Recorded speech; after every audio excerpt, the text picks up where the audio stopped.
आणि भंडारा गोंदिया लोकसभा मतदारसंघावरचा दावा आपण सोडलेला नाही।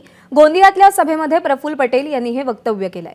भंडारा गोंदियाबाबत अद्याप अंतिम निर्णय झालेला नाही असंही प्रफुल्ल पटेल म्हणाले। युती धर्मानुसार निर्णय घ्यावा लागेल, 2-3 दिवसात त्यावर निर्णय होईल असा विश्वासही त्यांनी व्यक्त केलाय। जिल्ह्यामध्ये फक्त कार्यकर्ता आपले राष्ट्रवादीचेच नव्हे, पण या जिल्ह्याच्या दोन्ही जिल्ह्याच्या जनसामान्यांच्या मनामध्ये हे आहे की प्रफुल्ल पटेल यांनी आपला लोकसभेमध्ये नेतृत्व केलं पाहिजे। मी तुम्हाला सांगू इच्छितो की आम्ही अजून काही निर्णय अजून फायनल झालेला नाही आहे। अजून निर्णय अजून उद्या परवा 2 दिवसामध्ये होणार आहे। कालही आम्ही मुंबईमध्ये आम्ही चर्चा केली।